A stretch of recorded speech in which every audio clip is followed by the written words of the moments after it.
Did you know that parents rank financial literacy as the #1 most difficult life skill to teach? Meet Greenlight, the debit card and money app for families. With Greenlight, you can send money to kids quickly, set up chores, automate allowance, and keep an eye on your kids' spending with real-time notifications. Kids learn to earn, save, and spend wisely, and parents can rest easy knowing their kids are learning about money with guardrails in place. Try Greenlight risk-free today at greenlight.com/audio.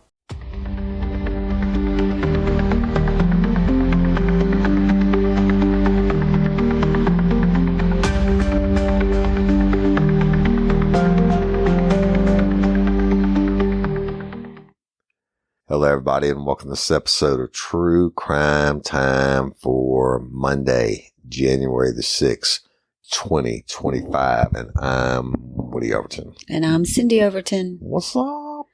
Hello. Hello. Look, I don't want to start out too light yet today, y'all, because naturally I'm going to talk about some incidents that everybody knows about. You know, when we did our New Year's Day show that we dropped last Wednesday, we had recorded it the day early on New Year's Eve. Mm-hmm. And I started out by saying, you know, Happy New Year's. I'm sure y'all are hungover or whatever, but I'm also sure some asshole did something last night and we'd be reporting on it, right? You know, unfortunately, 2 assholes did it. You know, of course, we're going to be talking about New Orleans and then Vegas. I don't like to call it a tragedy. I mean, it is a tragedy, right? But it's an act of terrorism that New Orleans definitely was. And it's just so sad. You know, all these people that were there to celebrate life and enjoy themselves and killed by this punk ass terrorist. And that's what he is or was, is a terrorist. And also when it first happened, they actually, believe it or not, we didn't even get drunk New Year's Eve. We went to bed early and woke up for midnight and went right back to bed. And then the next morning I woke up and some friends in Wisconsin had said Happy New Year's and sorry about what happened in New Orleans. Yeah. And that's when I got on and looked it up. Right. Now, you know, New Orleans holds a very special place in our heart. We have just a couple months ago, I said we were walking on that same corner. Yes, we were. And the people talk about the barricades and all that. But let me tell you something. When there's that many people, I've been there for so many New Year's Eves and so many, even the joke was, you know, well, actually I've been there for national championships where I went inside for the games and stuff like that, and Mardi Gras and everything. Every big event, you're always there. Right. Well, I used to be always there. But that right there on that corner where he turned and, you know, started off a canal and started on Bourbon Street. Literally, we were just there a couple months ago. We walked that same exact spot. But the deal being on anytime there's something major like New Year's Eve or Sugar Bowl, Super Bowl, whatever, you're going to have 1 million people down there, literally. And it doesn't matter if it's 3 o'clock in the morning, people are still out partying hard. They don't shut the bars down. And I'm going to tell you straight up, on the day, because I've been there and I've been out there way past 3 o'clock in the morning and walked that street, and the barricade being up, even if it had been down, he would have just ran that truck through the people. People were still going to be there. Even if the barricades are up, he could have ran in there, and he had killing on his mind and he was going to do it regardless. Well, yeah. I mean, he had the bombs and everything. Yes. And that's the other thing that I like to wait until after the incident, these acts or these major incidents have occurred, because there's a lot of false news that starts. And they were saying, even the FBI and all of them were saying that he didn't act alone. And, you know, they had video of another woman and 2 men setting bombs in the French Quarter. Well, all that turned out to be false. And he did act alone. And he had murder on his mind and murder in his heart. And he murdered so many innocent people in a horrible way, which, you know, just a couple of weeks ago, we reported on the incident in Germany where the guy drove through the Christmas market. He was a doctor, drove through the Christmas market and killed all the people, right? That just goes to prove to you that whether it's in an airplane or with a rifle or whatever. If they have knife, killing in their hearts, that's what they have. Yeah. In New Orleans, geez Louise, if I had $1 for every time I walked that corner and down that street where he killed all these people, I'd be a billionaire. Maybe not a billionaire, but I'd be a millionaire. You would definitely be a millionaire, but you'll never look at that corner the same. Nope, it never will. And people are already filing lawsuits against the city of New Orleans or whatever. Well, you know, I get that. I mean, do what you got to do to make yourself feel better. But the barricades, yes, most of the time they are up and stuff, and I understand they're being replaced. But I'm telling you, it wouldn't have mattered. He was going to kill people no matter what. I'm very thankful for New Orleans Police Department and their response in killing this asshole, because he had the remote control detonator for the bombs he had placed, and he could have killed so many more people. Yeah. And I know one of the officers was wounded, and my buddy Matt Potan, being with NOPD for all those years, and he actually was in Texas, and he's safe, but he returned home. I'm sure he's assisting, but you know, it's just unreal. It really is. I mean, my first response was so close to home. I mean, literally. Home, I mean, we're 2 hours and we could be standing on that corner from where we're at right now. I don't know. I don't know. But just like in the past, I'm never going to say the bad guy's name because I don't want to give any kind of glory to him. But I do want to talk about the victims as we know thus far. And I just want to read their names because remember on the last show, Cyndi, we were talking about mass killings, and you said, you know, these victims should be remembered. Yeah. And I think they should. Not all the names have been released yet. New Orleans coroner, Dr. Dwight McKenna, said they will release all the names after all the autopsies were complete, and they've talked to all the next of kin. But that's respect, and I understand that. What we do know, Martin, nicknamed Tiger Beck, was SBCH, y'all, was 27 years old, and he was a former Princeton football player. He was killed, and his brother said, did a social media post, said, "Love you always, brother. You inspired me every day. Now you get to be with me in every moment." I don't know. It's horrible. Martin's coach from Princeton says he was a tiger in every way, a ferocious competitor and endless energy, a beloved teammate and a caring friend. And he said our last conversation was about how proud I was of the growth he showed during his time at Princeton and the success he was having after graduation. And my love goes to the entire Beck family. Y'all, he graduated from St. Thomas More Catholic High School in Lafayette. Big school, right? Mm-hmm. And they, of course, are mourning him also. He graduated in 2015 and played all the sports. Going on, moving to the next victim, Drew Dauphine, 26. He graduated from Auburn University in 2023 with a bachelor's degree in industrial and system engineering. And he tragically was killed in this act of cowardice by this punk bitch, right? Murdered. Yeah, murdered, right. Not killed, he was murdered. He worked as a supplier process engineer for Honda Motor Company in Birmingham. And naturally, Auburn University has come out and offered their condolences and everything to the family members. Another senseless murder. Let's go to Nikki Dado, 18. I'm sorry if I got the name wrong. The first name is Nikyra. Dado was, it's Dedeaux, she was aspiring to be a nurse, and naturally she was murdered also.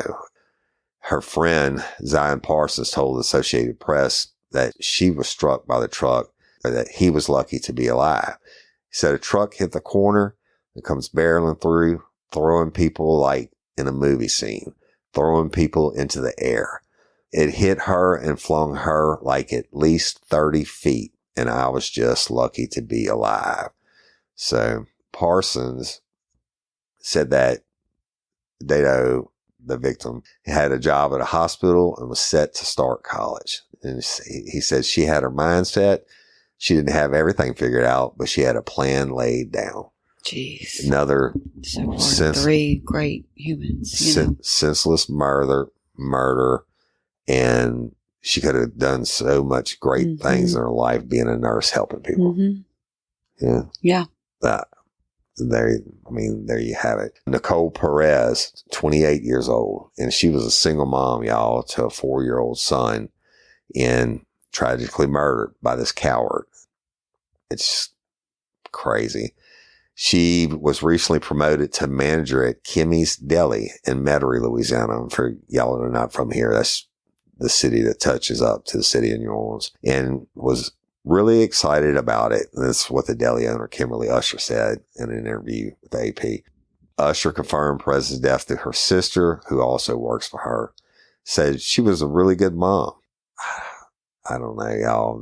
All these victims, or most of them that I can see, have GoFundMe accounts set up, to help burial expenses. And single mom and a 4-year-old. I mean, of all of these people have families and friends, and I don't know. And the murder is just so much more than one the person being murdered. That's right. Well, and I'll tell you about Reggie Hunter, who was 37. Y'all, he had just gotten off work and he went down to Bourbon Street to have a good time and to ring in 2025. And this is according to his cousin, Sherelle Jackson, who said they decided to go out there because he came in from work and said, "Hey, the Sugar Bowl's tomorrow. It's New Year's Eve. Let's go to the city." And, she said just something so simple. "Hey, cuz, want to ride with me to the city?" And of course, he died from his injuries, or, from being murdered. Murdered. Yeah. And I mean, just going down there to have a good time. And I don't know what the world's coming to. I really, really don't.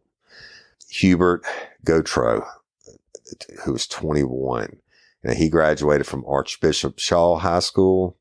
And he was, again, one of the murder victims. I'm looking at his picture, and he's a good looking young man, and maybe a lot of people that we knew him because I saw they were posting his picture on Facebook and stuff. Destroyed and murdered in the prime of his life. And I guarantee you it destroyed his family and friends and all that knew and loved him. Yeah. I don't know. Someone related to Mama Karen was also killed, a nephew of someone very close to her. I don't know if it was her nephew. I just remember her making a post about it in the group. Sophie said that someone close to her, from what I understood, someone close to her had a 18-year-old that was murdered, and the daddy shared the last text, and it was this young man sending a text to his daddy at midnight and said, "Happy New Year, Daddy. I love you." Yeah. Just absolutely mind blowing. I don't get it, but. Are you feeling overwhelmed by hormonal changes?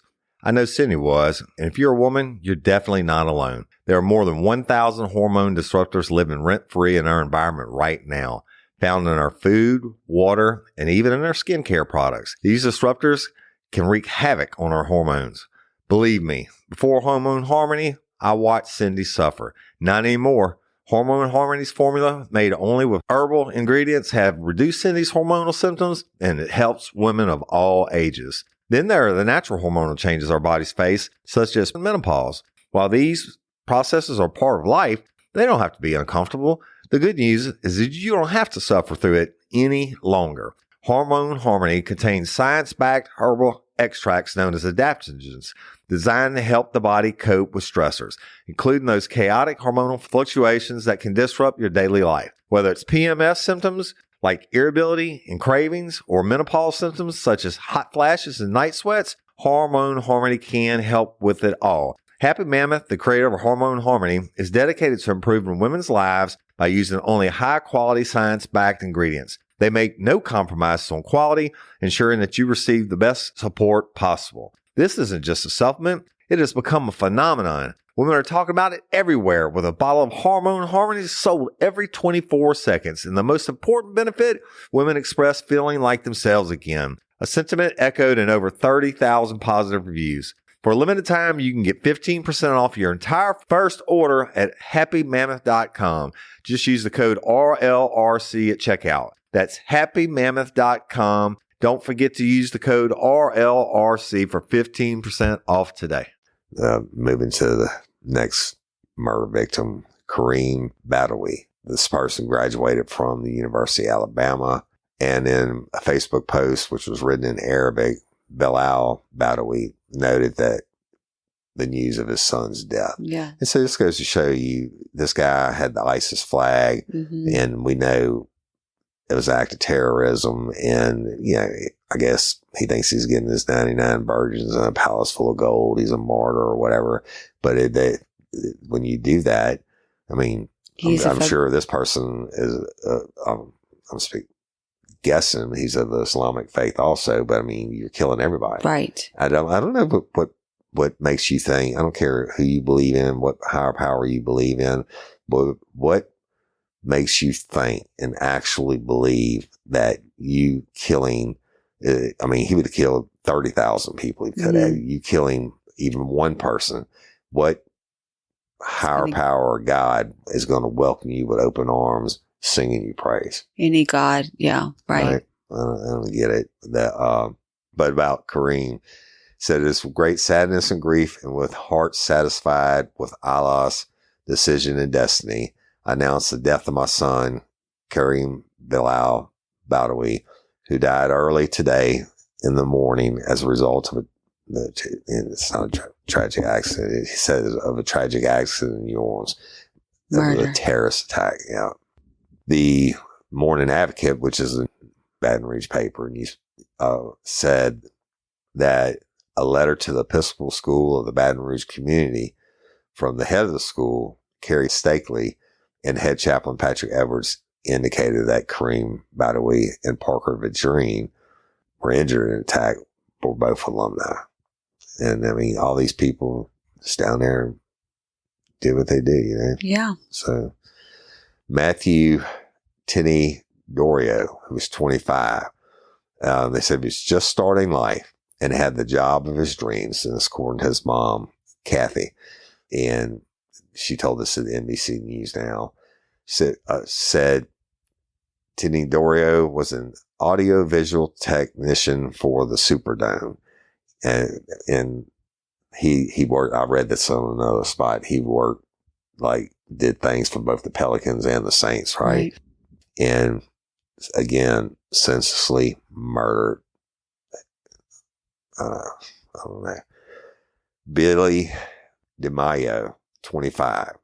They said Billy DeMaio was a good, humble kid who loved life, as according to his dad, Bill. He called Billy a special child and noted he had a gift that everyone saw right away. He was a pure, gentle-hearted soul. He will truly be missed. And as his mom, Tracy, said, she said he put his family first and his friends, and it meant the whole world to him. So the 25-year-old was a true asset to the Audacity team. That's according to Audacity CEO David Field. And they said that DeMaio worked as an account manager and was promoted recently to account executive. Again. Prime of his life. Right. Right. So we're not talking. Well, yeah, it's not gangbangers that are killing each other. This is everybody from all walks of life. Right. All innocent, all murdered. People obviously had their everything together and were prospering and living their lives, right? But Terrence Kennedy was 63 years old, and his family, his sister and family, confirmed he was one of the ones murdered. Jacqueline Kennedy shared the news that her brother Terry had died. She said, "I'm sorry to have to tell you all that he didn't make it. My brother Terry is gone." So Brandon Taylor, 43. They said he was enjoying a night out with his fiancee, Heather Janusa, who's 38, standing near a boom lift parked on Bourbon Street when the pickup truck crashed into him. And that's what his fiancee told NOLA.com, which used to be the part of the Times-Picayune or whatever, but it's a newspaper in New Orleans. She said, "No one should ever have to die like that. he didn't deserve it. So Taylor was a cook from Terrytown, which is another part of New Orleans, y'all.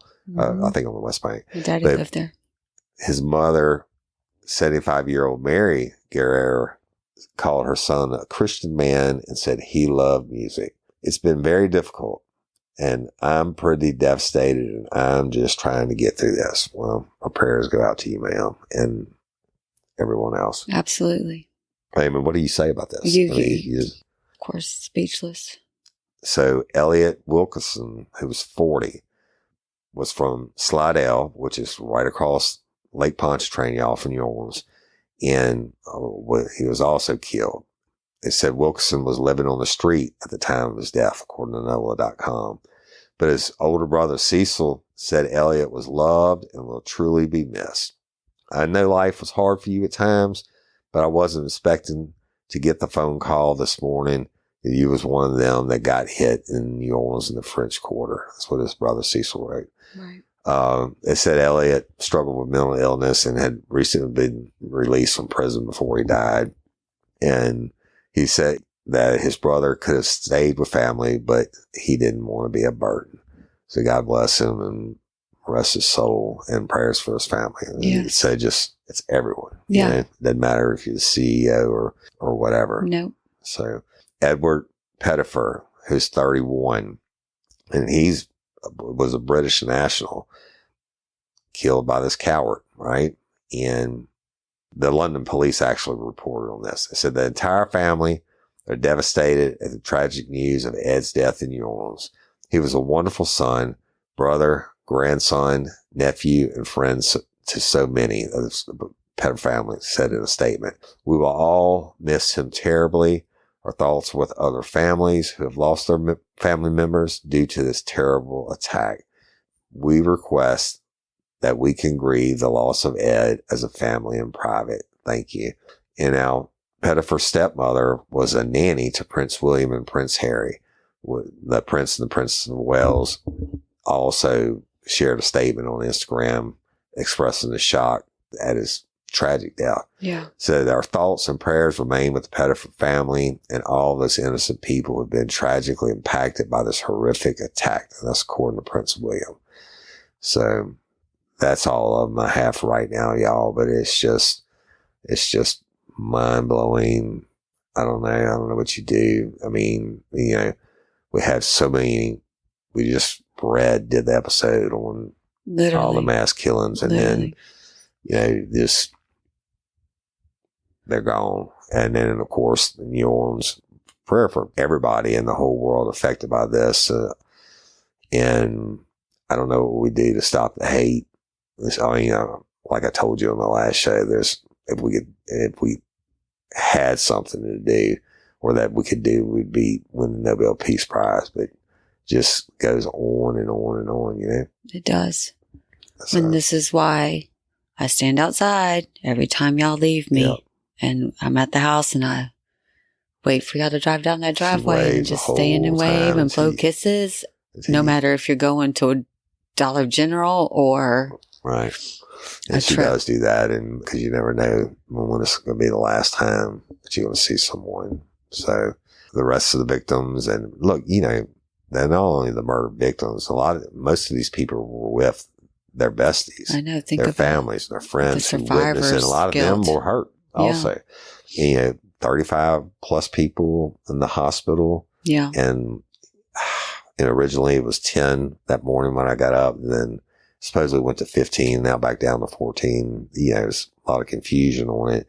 But think about the investigators who had to go out there and work that gruesome scene. Yeah. And the first responders who got all of the injured out, and the mass chaos it must have been. And thank God that those bombs didn't go off and that tragedy was further averted.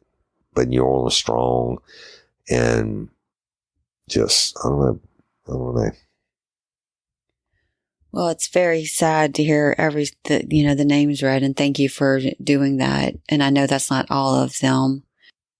I'm just going to reflect on just why I call people on 9/11 too. I know that drives people crazy because they don't know where it's coming from and it's uneasy. But every year on 9/11, I call those near and dear to me and tell them that I love them, because so many didn't get that opportunity. Yeah, never will. And never, ever will. And there's so many stories of, these victims, but there's so many more stories out there. Like you're saying, the son texted his dad, and, I don't know, each one of them is unique and certainly going to be remembered forever. It could have very easily been our kids. Yeah, I know. It could have, absolutely. Back in, I guess it was probably August was the last time you and I went. It could have been us. It could have been anybody. You know, this just, I don't know what you do, but you know what? They did the right thing. They postponed the Sugar Bowl, but then, we're like, what? We're not going to let terrorist actions hold us down. And they postponed it for a day, but they got up, strong, and people returned to the quarter. I do not think that's disrespectful. I think that everyone that was murdered would want people to go on living and not be cowered down by this right stupid ass punk. Yeah. Terrorist acts. That's what they, the killing is one thing, but they want you to now live in fear. Yeah. And we're not going to do that. I'm sure we'll be back in New Orleans in a month or two. Actually, we're going at the end of February for a meeting, and, I'll always be aware of it, but you can't stop it. So, well, realistically, you're always aware of it anyway. Right. Well, let's talk about it just a little bit more, and we're going to talk about Las Vegas, y'all. So the FBI said investigators believe the New Orleans punk bitch acted alone, and there's no definitive link between what happened in New Orleans and what happened in Vegas. Now, y'all, if you don't know what happened in Vegas, just stick with me. So as authorities in both Nevada and Louisiana continue their investigation into the attacks, the FBI has questions about the attackers, right? If there's any kind of link between the events. Well, on Wednesday, January 1st, as people around the world rang in the new year, a terrorist attack in New Orleans killed 15 people. This is according to People, y'all. A few hours later, a Tesla Cybertruck exploded outside the Trump International Hotel in Las Vegas, killing one person and injuring 7 others. And I'm not going to say his name. The killer in New Orleans has been identified, and he did die, thankfully, in the police shootout, so he could kill more people. And the other guy, who was the one in New Orleans, was 42 years old and had a military background. And the one in Vegas was 37, and he's been identified as the Cybertruck driver in the Vegas attack. And they said his body was burned beyond recognition inside the vehicle. That's according to Las Vegas PD. Anyway, they said investigators said the New Orleans killer acted alone, and that the other, I'm not saying their names, y'all, said they are not aware of any other subjects involved, which in the beginning they did. Right. They made those statements. So, it was worldwide news. But also, I'm looking at the picture of the Tesla in Vegas. They are saying even though there's some similarities between the attacks, because trucks were used in both of them, the same ride share company is, and I'm not going to throw shade on them people, because they said naturally that their CEO came out and made a statement like, hey, we had criminal histories and driving records and whatever. These are American citizens. We had no idea. And nobody just going to have that idea. Right. But both of these murdering pieces of shit had served in the U.S. Army and were stationed at Fort Bragg in North Carolina. Y'all, that's, home of the airborne and everything else. But there's no record that showed that these two had any service time together. You don't find that odd that both? I always say there's no such thing as coincidence, but there's an age difference here, and they never showed that they served in the same unit or were on the base at the same time. So maybe they have a group afterwards. I'm not going to speculate on it. I know, but you know ways of communicating that's encrypted and no one ever sees or knows about it. And I don't know if you know what I mean? In your prior years. Right. Well, they're going to be looking into it, that's for sure. But I'm going to take it a step further and tell you that they both served in Afghanistan in 2009. See? Yeah, I know. But police don't have any information of whether they were in the same province, which Afghanistan is said to have the state's province. It's just a lot of similarities. Mac Mayhill, the sheriff from Vegas, said any overlap between the suspects and the military remains under investigation. Now, the men also rented their respective vehicles used in attacks from, I'll go ahead and say their name because they didn't mean any harm, from the peer-to-peer service Turo, which I'd never even heard of. Instead of going to a rental car company, it's like Airbnb. You can rent somebody's vehicle, right? Right. But he said if these turn out to be simply similarities, they're very strange similarities to have. And so we're not prepared to rule out or rule in anything at this point, McHale said in response to a reporter asking a question about how investigators are ruling out any connection between the two attackers. Yeah. So he said there's a lot more left for us to do in this investigation. And that's in any investigation. That's right. So McMahill said the driver of the Cybertruck had a self-inflicted gunshot wound when he was found burned up inside the vehicle. They have not established the motive behind his attack, meaning they didn't find an ISIS flag.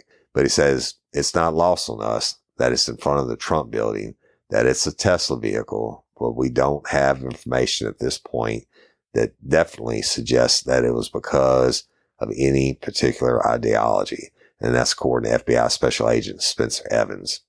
And he also said that investigators are investigating leads both domestic and internationally. Mm-hmm. Now, you better believe the one thing they're doing is flipping rocks. Yeah. Right? And they're going to get to the bottom of it. So in doing so, that's the only right and proper thing to do. But also in doing so, hopefully you can uncover, if they had some kind of connection, you can uncover some kind of cell, or even just glean enough information like the barricades in New Orleans, that something that might help cut down on the carnage. And again, the murderer from New Orleans was carrying the ISIS flag on his truck. He was from Texas, and he had pledged allegiance to ISIS on social media shortly before the attack, adding that he had joined the terrorist group prior to the summer of 2024. And when did he served in Afghanistan in 2009? Yeah. I wonder what. It's a long time, but they said he tried to join the Navy way back when, and he flunked out within like a month, and then later on he served in the Army. Then he served in like reserve capacities, I think in the Army Reserves and the National Guard or whatever. And he was from somewhere outside of Houston, and they're going to go hit these people's residences and search them and all that. And I saw some photographs inside his trailer. He also had an Airbnb in New Orleans, which they found more explosive device. Making materials, if you will. I'm glad these people are in these pieces of shit aren't experts. But these are homegrown terrorists. I know what I'm saying is I'm glad those bombs didn't go off. No, I am glad too, but these people served in our military, and that's very scary. Yep. It is that, you never know who's going to do what, No. So they said the piece of shit from New Orleans was a citizen, an Army vet, and from Texas. And he posted videos on social media indicating that he was inspired by the Islamic State just hours before he drove the truck into a crowd. And on Wednesday, January 1st, the President Biden condemned it as heinous and despicable acts naturally so, right? Yeah. I don't know. In the late 80s, early 90s, I know I've told you this many, many times, but the border crossings did a major flip where they were finding more what was referred to as OTMs other than Mexicans than actual Mexican, crossing the borders. Or Hispanics. Or Well, like all of South Mexican America. But descent. that's a really common thing now. And that's a big deal. I keep up on that because not only your dad, rest in peace, my pop, but there's a real problem is people that they're stopping, they're on the terrorist watch list. Yes. So, Yes. but it just goes to prove where there's a will, there's a way. We're going to keep loving everybody and we'll try to love our way out of it. Right. But y'all just be aware and don't be afraid. Don't let them steal your freedom. Don't let them strike fear in your heart to the point where you're incapacitated and you can't live your lives. Yeah. I hope all the people that were there get some type of counseling. And I'm sure they will. And I think that it's been amazing, the support from around the world. I'm sorry that one person got killed in Vegas, if it's anybody other than the idiot that did it. But you want to see American spirit from all walks of life. People stand up and come together. You just watch what happened at 3:00 in the morning with this murdering piece of shit and watch how the world responded. All walks of life. Evil is evil. They're going to kill. They're going to do what they do. I don't know. I don't know either, but I guess it's not going to stop. I don't know. I said last episode I wanted to figure out a way to make it stop, and yeah, well, I think everybody does. Yeah, and I don't know. Y'all, it's kind of a depressing episode because I hate to hear it. Especially again, I can tell you every bar that's on those corners. That's not. It's right around the corner from the Deja Vu bar, which is my second favorite hamburger in New Orleans. How many times have I taken you there? A hole in the wall that only the locals know about on Conti. Right. Everything is right there. I can see it in my mind's eye, and I don't know. But we love and appreciate each and every one of y'all. # Justice for Haley. Please continue to listen and like and share. Patreon convicts, thank you for your support, and I hope you're enjoying your commercial-free early releases. Y'all download the Real Life Real Crime Community app for free from the App Store. We have all the episodes there. If you don't like Patreon, you can become a convict in the app. And some people just don't like Patreon, right? Or some people don't want to be in the app. That's right. Convict, they want to be Patreon, and I get that. But we appreciate it, and we constantly, Cyndi is putting up new things for y'all pretty much every day to be released that you get is for being a subscriber. And you can't be a subscriber, we love you just as much. And y'all, let's make 2025 the best year ever. Yes. Right? Yes. Best year ever starts now. And we love and appreciate each and every one of y'all. And we'll conclude this episode of True Crime Time for January the 6th, otherwise known as what? Epiphany. The Epiphany Day. I didn't even know that was such a thing. Here's an epiphany for you, Cyndi. I can guarantee you at our house right now, all the decorations are still up. Well, I have a reason for that. Yeah, I know. I got blasted by a whole bunch of people who actually evidently are smarter in the areas of epiphany than I am. So. And what it really showed me is how many years that we didn't see you because it was hunting season and you had no idea that I kept the decorations up. That's true. Through Epiphany. Let's be fair. It wasn't just hunting season. I was on the road. Well, I wasn't hunting. Okay. But yeah, I get it. And I appreciate all the work, and the house was beautiful and all that. And I'm glad it's over with. Right? Aren't you? Yes. And so today is the day that everything has to be down by, right? Yes. Cool. Today Excellent. is the day. Good day. And I love y'all, and I'm Woody Overton. And I'm Cyndi Overton. I'll holler at y'all next time. Peace.